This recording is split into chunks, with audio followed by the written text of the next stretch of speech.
So welcome back to How to Map, that is how to make a project on Tech Fridays YouTube channel. तो आज के video में हम क्या करेंगे, एक तो हम अपने सारे API कॉल्स की लिस्ट बनाएंगे।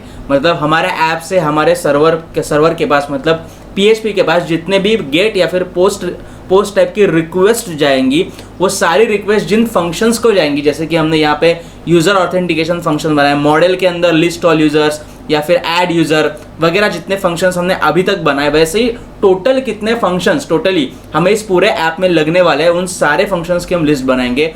और यूज़र एंटिटी के रिलेटेड जितनी भी चीज़ें हैं वो सारी हमारी कंप्लीट हो जाएगी, क्योंकि लॉगिन का तो हमारा पिछले वीडियो में हमने रेडी कर दिया था।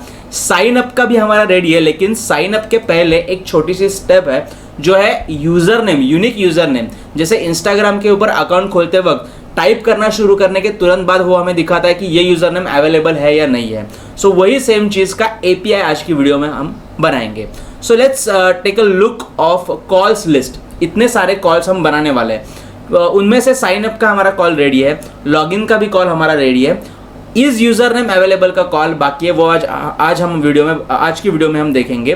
देन एक्सपेंस टाइप से रिलेटेड हमारे कौन से API हमें बनाना है, तो एक तो add expense type, edit title, मतलब एक्सपेंस टाइप का जो टाइटल होगा फूड का, वो कुछ टाइटल एडिट करके फूड रिलेटेड ही दूसरा कुछ टाइटल रख सकता है, लेकिन वो एक्सपेंस टाइप को डिलीट नहीं कर सकता, क्योंकि अगर एक्सपेंस टाइप को डिलीट कर दिया तो उसके रिलेटेड जितने भी एक्सपेंसेस है वो भी डिलीट हो जाएंगे, तो फिर हमारे ऐप को कोई मतलब ही नहीं रहेगा। मतलब हम जो पूरा ट्रैक रिकॉर्ड रखना चाह रहे हैं कि कौन से कैटेगरी के ऊपर मैं कितना खर्चा कर रहा हूँ, वो उसका मतलब ही पूरा का पूरा बंद हो जाएगा। देन एक्सपेंसेस, पहला तो ऐड न्यू एक्सपेंस, दूसरा अपडेट एक्सपेंस, मतलब एक्सपेंस की अमाउंट पे, मतलब ये एक्सपेंस मैंने किसके ऊपर किया वगैरह वगैरह, ये सब हम चेंज कर सकते हैं। एक्सपेंस डिलीट कर सकते हैं हम, ओके, एक्सपेंस डिलीट कर सकते हैं, क्योंकि ऐसे हो सकता है ना कि मैं आज रात को अगर मुझे मालूम है बियर पीने वाला हूँ, तो मैं दोपहर को ही एंट्री मार के रखता हूँ ताकि बाद में मुझे ना मारने पड़े, लेकिन मैं आज बियर पीना भूल गया या फिर मैंने किस कारण बियर पी नहीं, तो मैं वो एक्सपेंस डिलीट कर दूंगा बाद में।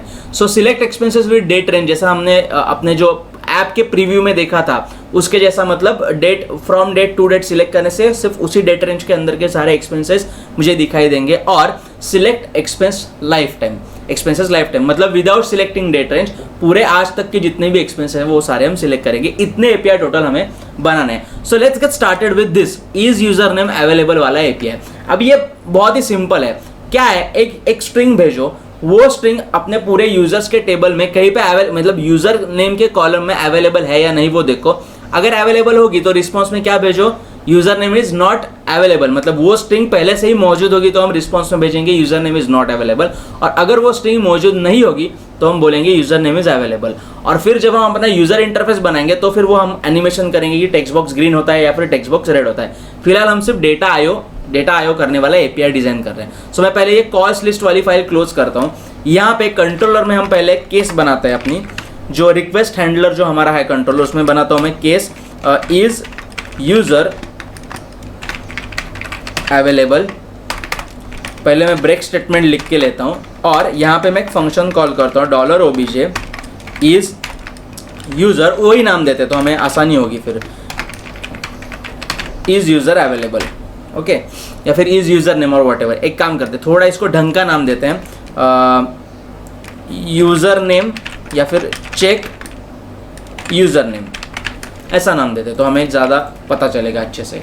Okay, so check user name यहाँ पे मैंने नाम दे दिया। अभी उसी नाम का मुझे यहाँ पे एक फंक्शन तैयार करना पड़ेगा। So function user name, sorry check user name. अभी यहाँ पे we are expecting a string, तो यहाँ पे मैं वेरिएबल को नाम देता हूँ यूजर नेम। मतलब इसको टेक्निकली हम यूजर नेम नहीं बोल सकते, मैं बोलता हूँ पोटेंशियल यूजर नेम। ये यूजर नेम शायद हो सकता है, ऐसा थोड़ा मीनिंगफुल नाम हम इसको देते हैं। थोड़ा मैं इसका अलाइनमेंट चेंज करता हूँ तो आपको एट अ ग्लांस दिखेगा ये सब। Okay, so potential user name. अभी पोटेंशियल यूजर नेम यहाँ पे आएगा कैसे, तो see this is a get type of request, तो हम बॉडी फॉर्म, मतलब ये जो पोस्टमैन टूल है उसके बॉडी फॉर्म डेटा से हमें मतलब डेटा भेजने की जरूरत नहीं है। हम डायरेक्टली URL पैरामीटर से अपना यूजर नेम जो है, जो हमें चेक करवाना है ये अवेलेबल है या नहीं, वो हम भेज सकते हैं। सो यहाँ पे मैं एक नया टैब ओपन करता हूँ, URL पेस्ट कर दिया। अभी ऑपरेशन इक्वल टू लॉगिन की जगह मैं लिखूंगा operation equal to check user name, okay. और दूसरा पैरामीटर या फिर दूसरा URL पैरामीटर अभी हमें यहाँ पे पास करना है। तो ये तो हो गई एक key value pair, operation is a key, check user name is a value.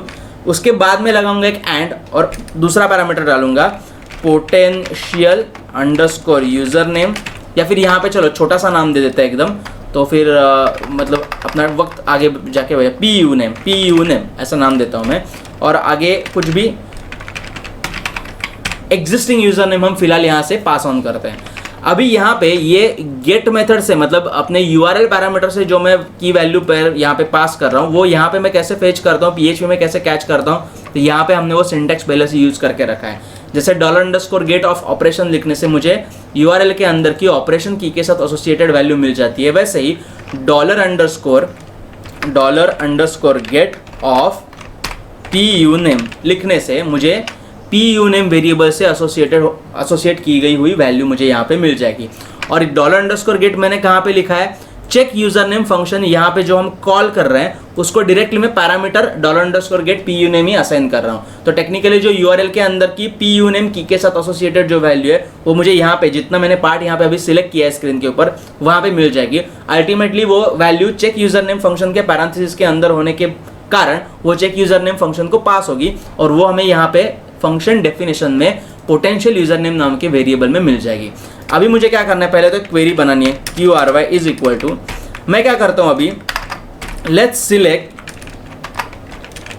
Just ID, सिर्फ ID सिलेक्ट कर दे, क्योंकि ये जो यूजर नेम हम चेक कर रहे हैं ये यूजर नेम अगर पहले से मौजूद हो तो उसका सिर्फ हम ID ले रहे हैं, क्योंकि टेक्निकली हमें क्या चेक करना है, ये यूजर नेम अवेलेबल है या नहीं। मतलब क्वेरी सक्सेसफुली एग्जीक्यूट होने के बाद अगर हमें नंबर ऑफ रोज 1 एक रो मिल जाती है, मतलब ये यूजर नेम पहले से है मौजूद, तो ऑफ कोर्स हम यूजर को एंड यूजर को मैसेज क्या दिखाएंगे, this user name is not available for you, it has been taken by someone else already. So select only ID is sufficient. Select ID from table name users where username is equal to single quote के अंदर double coat के अंदर double dot के अंदर $, potential user name. ये बन गई अपनी क्वेरी। अभी हम क्या करेंगे, first of all we need to execute this query. तो इन दिस केस हमारा जो डेटाबेस कनेक्शन का जो पार्ट है वो हमने कंस्ट्रक्टर के अंदर लिखा है और $this ग्लोबल ऑब्जेक्ट से उसका हमने ऑब्जेक्ट इनिशियलाइज किया है MySQL क्लास का। So we will use $this con arrow query और उसको मैं पास करता हूँ ये क्वेरी वेरिएबल जो हमने पहले से लिस्ट ऑल यूजर के फंक्शन में करके रखा है। और यहाँ पे सिलेक्टेड पार्ट में जो क्वेरी फंक्शन है वो हमें जो भी वैल्यू रिटर्न करेगा वो वैल्यू हम स्टोर करेंगे $res वेरिएबल के अंदर, जैसे हमने यहाँ पे किया था लिस्ट ऑल यूजर्स के फंक्शन के अंदर। और अभी हमें डेटा फेच नहीं कर रहा, मतलब इस सिलेक्ट की क्वेरी से जो भी हमें यूजर का डेटा मिल रहा है वो डेटा हमें लेने से कुछ मतलब है नहीं। हमें सिर्फ क्या करना है, $res के इट्स अ ऑब्जेक्ट और उस ऑब्जेक्ट के अंदर एक की है। इफ़ यू ट्राई टू वैर डम्प तो आपको दिखाई देगा $res में हमें जो कुछ भी मिलता है, एक बार ये एग्जीक्यूट करके देखते हैं, वो मिलता है एक रिस्पॉन्स ऑब्जेक्ट। अभी यहाँ पे हमने जैम सर्वर चालू ही नहीं, मतलब जैम के अंदर अपाचे और MySQL चालू नहीं किया है, तो हमें हमारा जो कॉल है HTTP रिक्वेस्ट है वो सक्सेसफुली जाएगी नहीं। So let's open jam and start Apache and MySQL। Green हो गया ओके। सो लेट्स सेंड, क्या आ गया, एक रेफरेंस ऑब्जेक्ट आ गया। इसमें कहीं पे भी डेटा नहीं है, ध्यान से देखो, लेकिन इसमें जो नम रोज है वेरिएबल, इससे हमें लेना देना है। वो क्या बता रही है, 1, मतलब जिसका यूजर नेम 10 सागर महाजन है ऐसा बंदा एक मौजूद है, उसकी एक रो डेटाबेस में है। तो हम इसके ऊपर सिंपली एक इफ लगाएंगे, ओके, इफ $res, हम ऑब्जेक्ट को कैसे रीड करते हैं PHP के एसोसिएटिव एरे को, एरो से, एरो नम रोज, तो नम रोज के साथ एसोसिएटेड हमें वैल्यू मिल जाएगी जो कि यहाँ पे 1 है। और इज ग्रेटर देन 0, अगर वो 0 से बड़ी होगी, मतलब 0 यूजर से बढ़कर कोई एक ही ऑफकोर्स यूजर होगा मैक्सिमम, तो echo something and else echo something else. तो सिंपली अगर रोज, नंबर ऑफ रोज अगर 0 से ज्यादा होंगे, मतलब यूजर, इस यूजर नेम का यूजर पहले से डेटाबेस में मौजूद है, तो हम रिस्पॉन्स में क्या भेजेंगे, user name not available. Not available मतलब number of rows greater than 0 हो गई ना, मतलब पहले से यूजर नेम टेकन है। सो हम जो यूजर ट्राई कर रहा है ये यूजर नेम डाल के उसको हम भेजेंगे यूजर नेम नॉट अवेलेबल। और एल्स, अगर इफ के अंदर की कंडीशन फॉल्स हो जाती है, देन यूजर नेम अवेलेबल। और फिर इस रिस्पॉन्स को रीड करके हम जावास्क्रिप्ट से जब हम फ्रंट एंड डेवलपमेंट करेंगे पूरे हमारे एपीआई बनने के बाद, तब हम वो एनिमेशन दिखाएंगे कि टाइप करना शुरू करने के बाद हर एक की प्रेस करना चालू, मतलब एक की प्रेस किया तो जो स्ट्रिंग टेक्स्ट बॉक्स में बनती है उसको भेजेंगे, चेक करेंगे, रिस्पॉन्स आएगा, टेक्स्ट बॉक्स की बॉर्डर ग्रीन या फिर रेड करेंगे। तो इस तरीके से हमारा वो एप्लीकेशन में उसका इफेक्ट दिखाई देगा। अब ये एपीआई हम टेस्ट करके देखते हैं। तो यहाँ पे मैंने एक एग्जिस्टिंग यूजर नेम डाला है द सागर महाजन, यहाँ पे मैंने ओके सब कुछ सही है। So let's click on send. User name not available, क्योंकि द सागर महाजन नाम का यूजर पहले से हमारे डेटाबेस में मौजूद है। If you have observe PHP my admin, वो तो है, उसी यूजर के ऊपर हम काम कर रहे हैं। Expense manager users, see the Sagar Mahajan is taken. So अभी मैं दूसरा यूजर डालता हूँ, उसका नाम किधर गया, हाँ द सागर महाजन के आगे सिर्फ मैं एक 1 लगाता हूँ और देखते हैं क्या होता है। यूजर नेम इज अवेलेबल, क्यों? क्योंकि यहाँ पे द सागर महाजन 1 नाम का यूजर नेम अवेलेबल नहीं है। अभी यहाँ पे जो 3 हमने हल्क यूजर नेम नाम की जो एंट्रीज शुरुआत में मारी थी ऐड यूजर का एपीआई बनाते वक्त, इसके बाद वो एंट्रीज हम ना मार पाए, मतलब यूजिंग एपीआई भी ना मार पाए। इसलिए हम क्या कर सकते हैं, इस कॉलम को यूनिक कॉलम का हम मतलब जो की है यूनिक की वो दे देते हैं। सो लेट्स एडिट दिस, कहाँ पे गया, स्ट्रक्चर ऑफ दिस टेबल। ये देखो यहाँ पे यूनिक की मौजूद है।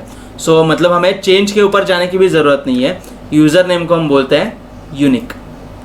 Do you really want to execute alter table users add unique to user name? Okay yes, okay कुछ एरर बता रहा है। अल्टर टेबल यूनिक क्या है, duplicate entry Hulk. Of course Hulk नाम की हमारे पास 3 एंट्रीज है, तो पहले वो एंट्रीज हमें डिलीट करनी पड़ेगी। मैं लास्ट के 2 हल्क को डिलीट कर देता हूँ, डिलीट। ओके ये डिलीट हो गया। Yes of course I want to execute this query. और वापस स्ट्रक्चर में जाके यहाँ पे हम यूजर नेम कॉलम को असाइन कर देंगे यूनिक वाली।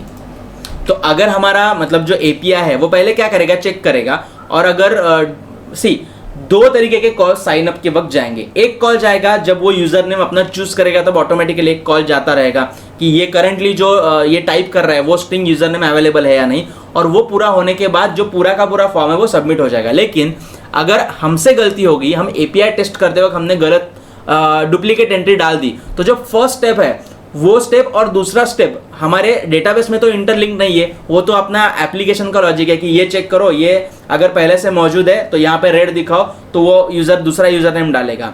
लेकिन अगर हमने गलती से अगर डुप्लीकेट एंट्री मार दी तो हमारे डेटाबेस में वो जाने वाले, जैसे हमारी हल्क की डुप्लीकेट एंट्रीज मौजूद थी, तो हमने थोड़ा अपने लॉजिक को रोबस्ट कर दिया। हमने डेटाबेस में जाके टेबल के कॉलम को भी यूनिक की असाइन कर दी। तो अभी गलती से हम without checking if a user name is available और नॉट, हम एपीआई साइड से टेस्ट करते वक्त अगर हमने डुप्लीकेट एंट्री मारने की कोशिश भी की तो भी MySQL हमें एरर बताएगा।